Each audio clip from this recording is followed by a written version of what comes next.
hell no. I guess that bug's intentional living was to disturb my video.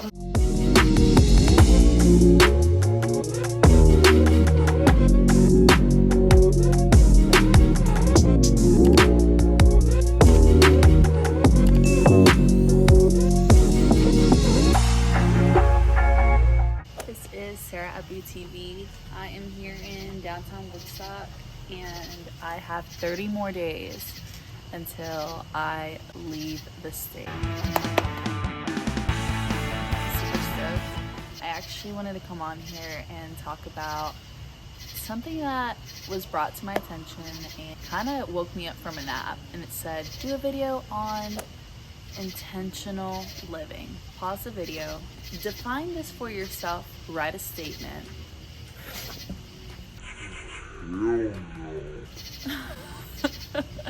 I guess that bug's intentional living was to disturb my video because you guys get to witness that firsthand. Intentional living with you guys and some of the steps that have helped me have an intentional life set before me. I feel like these steps are kind of mandatory, and it's kind of like reinforcing in a way to say, you know what, my life is worth living, because we are just not pieces of flesh walking around here.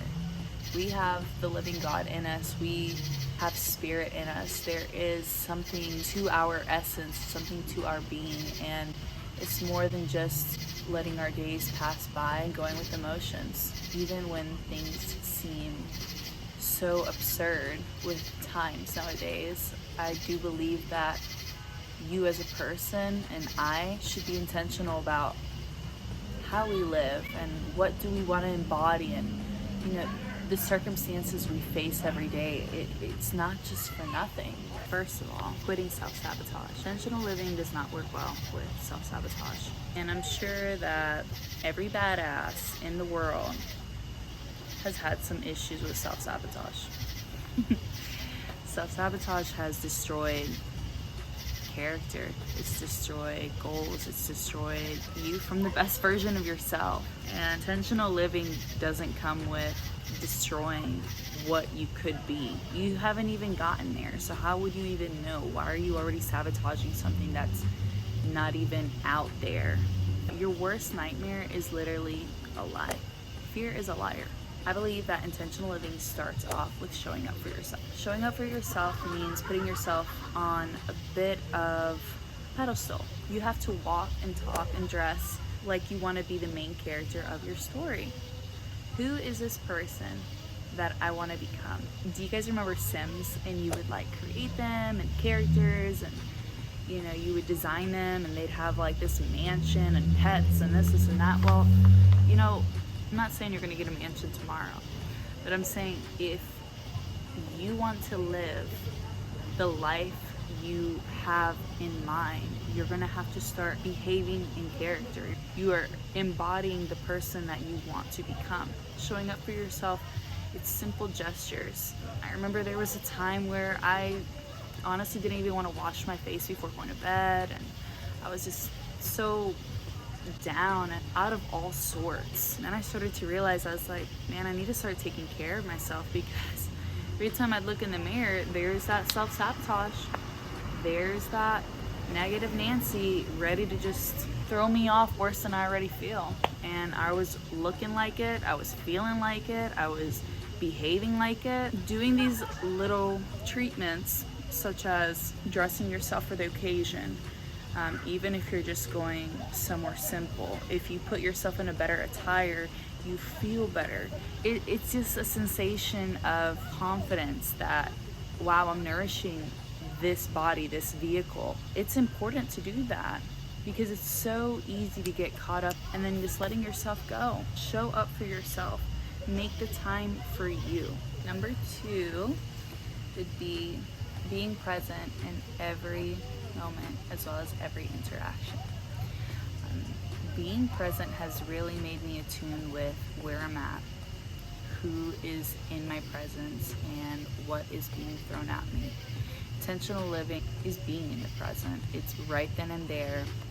And really cultivating what you can out of that moment. If it's a difficult customer or stress at a red light, those moments show us things. Those moments are giving us the patience. Those moments are cultivating an understanding of character.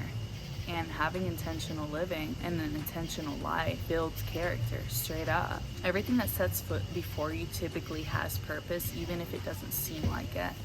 And I wouldn't say I was somebody who was typically never in the moment. I do like to be present. However, I do and I will admit that I have severe ADHD. Somebody can be talking to me right here, right now, and we'll be having a full-blown conversation, and I'm just, zoning out, thinking about things I gotta go get done, the speck in his hair or his eye, a little bit of something in his teeth, and it completely throws me off, and it's just not really being present in the substance of the conversation or the substance of what that moment is purposely trying to give to me. And regardless if it's with people or not, be present with pets, be present with where you're at in the time being. It's so easy to pick up our phone and just miss out on the whole world around us. Being intentional with life is enjoying life. It's being able to sit and take it all in. This is part of being alive. This is what makes us connected. And as humans, we're all interlaced. We're all connected one way or another. And why do we miss out on those opportunities to just take a moment to feel zombied out? You really get more out of life when you are present with everything in front of you. So if you don't have ADHD, or if you do, try focusing on what that moment is trying to give to you. You try focusing on what nature is serving you, the tranquility in the atmosphere, in the aura, or in chaos. Try to see how you can find stillness. Being present is so essential. It's so easy to be distracted, so easy that we miss out on a whole day. We miss out on our whole life because we're distracted. And you don't want to miss out on that. Last but not least would be monitoring what flows in and out of your body. This is your temple. This is your home for the rest of your life. I go by my 5 sense rules. Think about everything that we listen to and we look at and we feed ourselves. And having intention with what we are putting into this domain, into this temple, is crucial to your overall health. There was a girl who told me that there's a song and she was just trying to be more mindful towards of what she was listening to, and it was that song on the radio that goes, "All my friends are dead." If you catch yourself, you're putting yourself in a state where it's almost like you can manifest these. You don't want to be in a state where you're listening to such negativity loops that you're living in it, as well as what you're feeding yourself. What you feed this temple, you will surely walk in it. So if you're eating low vibrational foods that are frozen, that are fried, that have no nourished substance to it, you're gonna feel groggy, you're gonna feel tired, you're not gonna want to do anything. Being mindful of what we spend our eyes on, what we listen to, how we feed ourselves, this is all a part of the temple, and this is how we walk in life. It is so important to want to keep yourself in the optimal level, because life is very difficult, and having an intentional life can be hard and can be expensive, but it's the little details. It's switching negative music to something more like ambient beats or a podcast, or switching that hamburger for a fruitful salad, grilled chicken, and having leftovers, saving money. It's all the little things that work together and intertwine for your overall being. And yeah, I'm going to tell you guys, it makes a huge difference. It makes an entire difference over your entire life. So yeah, this is Sarah Boo TV here. If this video has helped you, please like, comment, and subscribe. I look forward to hearing from you guys. Let me know if there's any tips that you would throw in this video for intentional living. I would love to hear back from you. Fun fact is, life coaching is up.